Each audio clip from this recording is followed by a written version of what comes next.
guess that she had to have that kind of determination to make it a success in the rock world or in the movie industry, which I'm sure you do have to have that kind of commitment.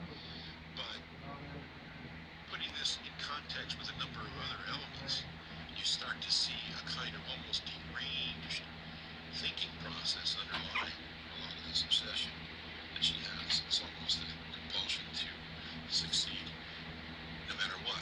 The means justify the end. You're not like exaggerating the violence and so on. No, not at all. And if anything, I'm downplaying the violence. I mean, Courtney has had a reputation for being extraordinarily violent for a great many years.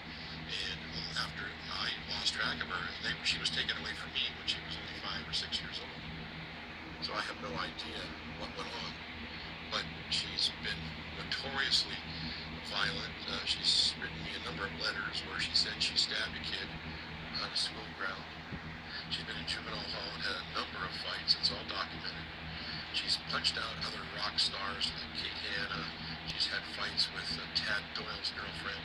She's had fights backstage with a number of men and women. Some of it is kind of lightweight, but when she was pregnant with the baby in Ireland, a friend of mine called me and said Courtney got in a punch-out on the street, Grafton Street, in front of Bioli's restaurant. So, I mean, I know that Courtney has a well-documented violent outburst pattern. For a further, Hank appeared unsympathetic to the life Courtney had led. Born Courtney Love Michelle Harrison on July the 9th, 1965, Courtney, like Kerr, was from the age of 5 trapped in between family members, friends, and foster parents.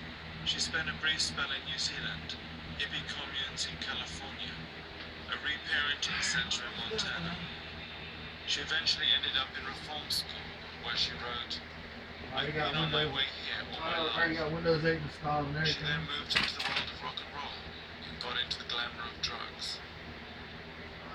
I contacted Courtney's publicist, her manager, and lawyers to try and arrange an interview, but without success. All I need now. Her current new image is amazing, but she doesn't like talking about her past, which she revealed in a recent interview.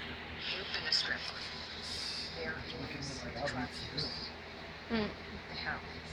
Where are you going with this? You can't do this. I'll walk off. I mean, I'm not sure to do this. Well, you've been asked a lot about it before. You're just not on television. And what's the difference with television? I'm just not going to do this now. I want to talk about the movie. If you don't want to talk about the movie, I do want to talk about the movie. And one of the things in the movie that is in every single article.